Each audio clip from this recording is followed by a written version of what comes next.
Well, good morning and welcome back to the Broadcast Retirement Network. I'm Jeff Snyder, and this is BRN AM for Wednesday, November 4th, 2020.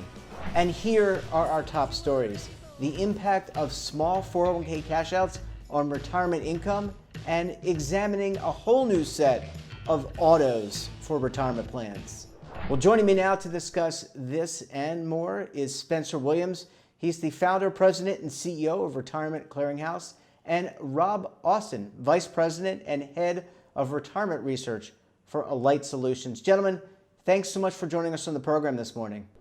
Thanks for having us. Jeff. It's a pleasure talking with you, and this is a really important topic. Today we're going to talk about small account balances, leakage, and auto portability. But Spencer, I want to start with you first. Let's talk about small balances and cash outs. What can you tell us? Because this is a really big topic within the industry. I want to get your perspective on this. Yeah, thanks, Jeff, and thanks for having us. So three giant forces have come together in the last decade or so in the retirement industry to essentially generate and frankly continually regenerate what we call the small cash out and the small account problem. The first of those is the mobile workforce. So we have a highly mobile workforce, and it's getting more mobile. Just think gig economy, and you get the drift. But in fact, if you look back 50 years, you can find Department of Labor information that shows turnover rates in the 10, 15, 20%, fairly constant, good times and bad. So that's number one, a mobile workforce. Number two is we have this phenomenon called automatic cash outs. Now, this is more a regulatory event, legislative event, which says, and it was put in place for the benefit of plan sponsors, which is when your small account or your participants with small accounts terminate their employment, you can automatically kick them out of the plan. You can distribute them, okay? And a certain segment of those, people with less than $1,000, not only can you kick them out of the plan, you can just send them a check, okay? Yep. And so this is a huge contributor to the cash out problem. And the third big vector, if you will, the third big force, is what we like to refer to as systemic friction, right? Now, on a normal day, most people, frankly, if they were said, would you like to keep your money saved or spend it, they would say they'd like to keep it saved, except there's a gotcha here. And the gotcha is that it's really hard. So you say, I want to keep my money saved. I'm going to get kicked out of my old plan. Let me put it somewhere safe, like my new plan.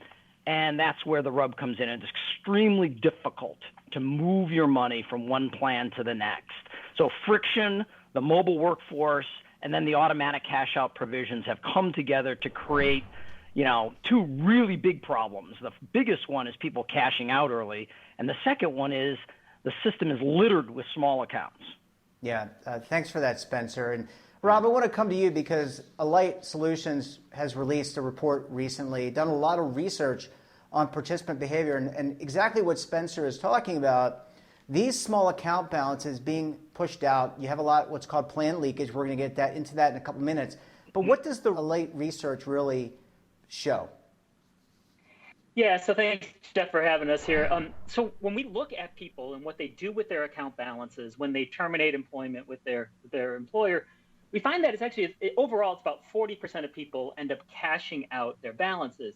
But when I focus in on that small account, what Spencer was talking about with people that have less than $1,000 in their account, that amount actually doubles. It's 80% of people take their money with them and cash it out. They don't roll it over. They don't keep it in the plan. They cash it out. And those people are incurring 10% penalties. They're getting less money, and it's not saved in the system for the retirement anymore.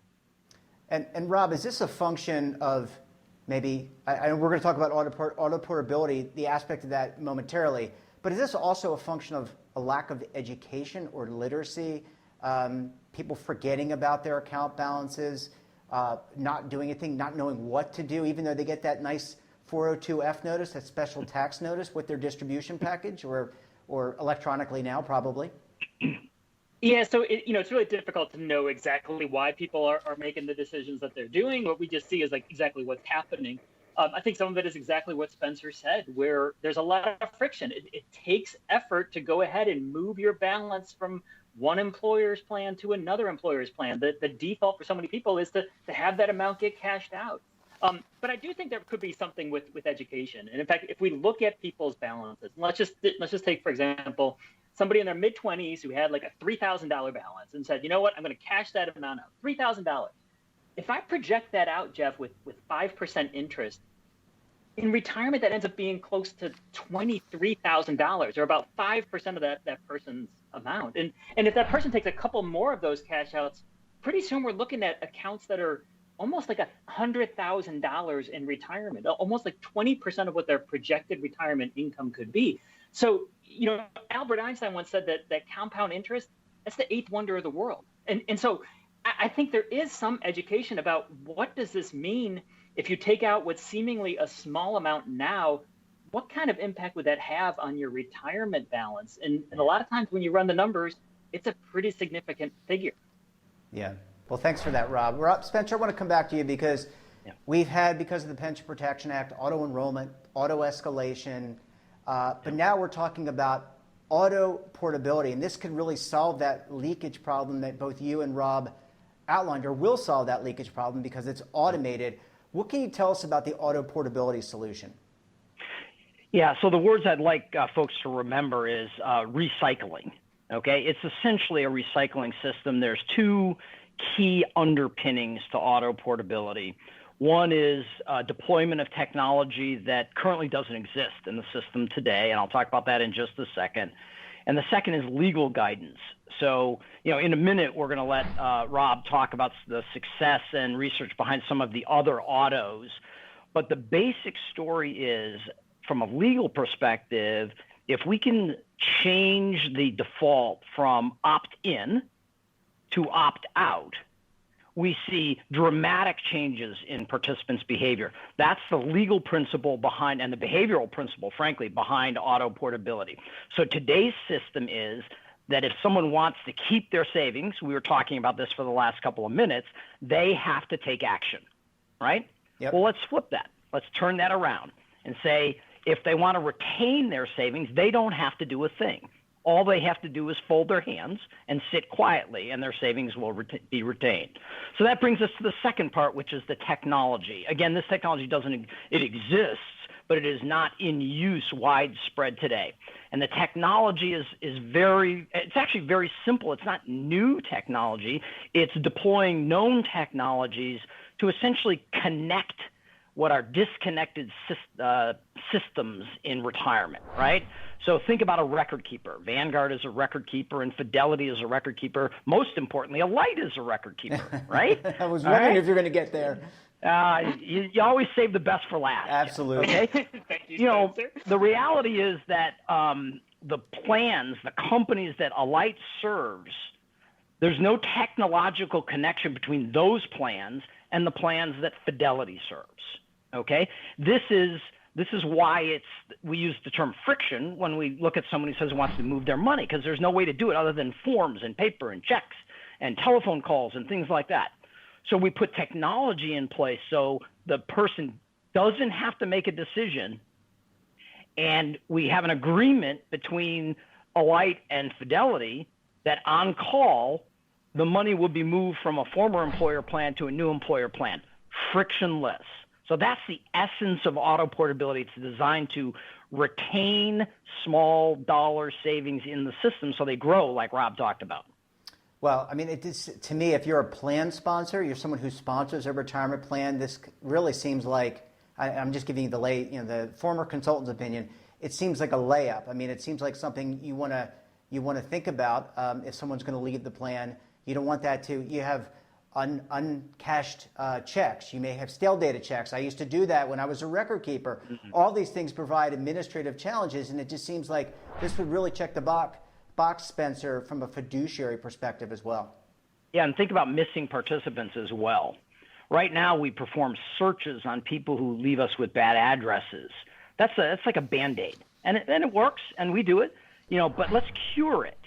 Let's keep that individual's money consolidated in their account as they move from employer to employer. We'll cure missing participants. Yeah, absolutely. Well, gentlemen, I want to take a very quick break. When we come back, more with Spencer and Rob. We're going to be examining auto portability and some of the research when we come back. So stay tuned right here on BRN AM. But if you're tired of the same old story. Imagine a new television network that will make you richer, healthier, and in control of your financial future.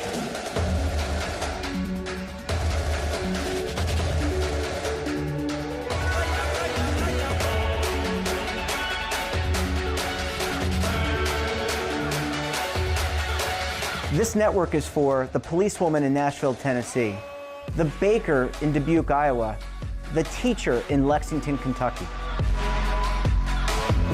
We want to make the idea of savings and retirement culturally relevant. But what do you see as a defining issue of the midterms, especially for the smaller businesses? I mean, they are the lifeblood of the American economy.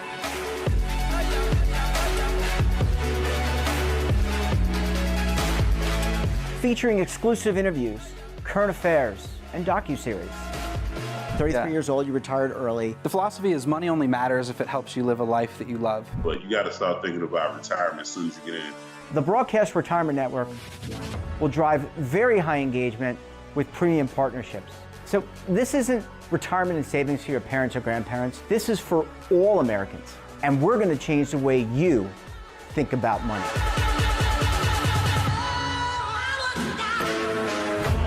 Welcome to the next frontier of retirement and savings.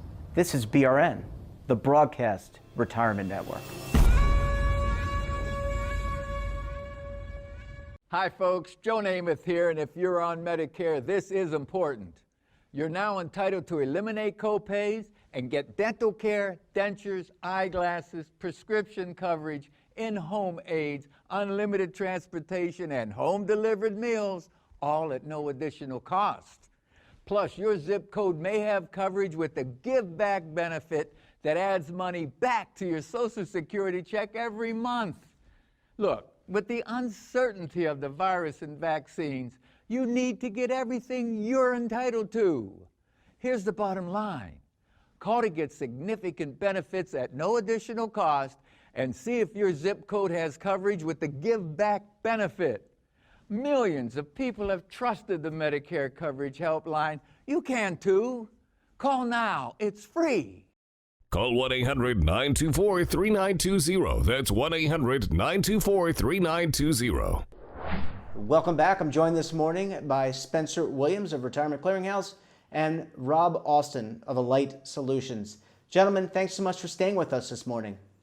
Glad to be here, Jeff. Rob, I want to come to you because I want to talk about the research we highlighted in segment 1 with auto portability and auto escalation and auto enrollment.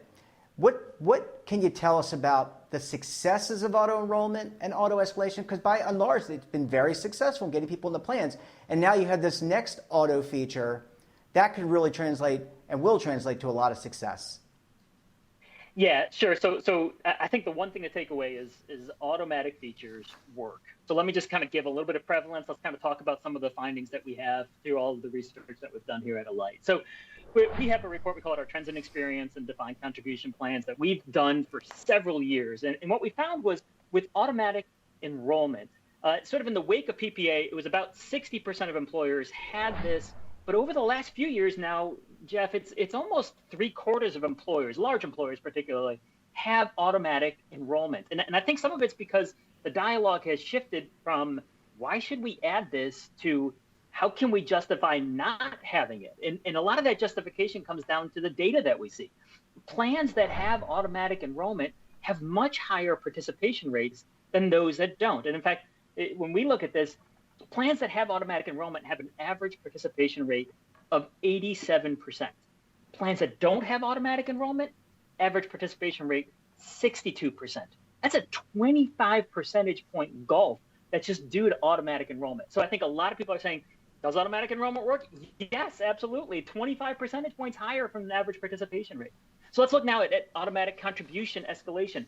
Again, it's about 3/4 of employers have automatic contribution escalation. And I think here's a really good proof point to say, why does that work? if I look at 2020, and I even concentrate down in that first quarter of 2020, when Wall Street was crumbling and 401k account balances were just tumbling, we still saw almost 20% of people increase their contribution rate to the 401k.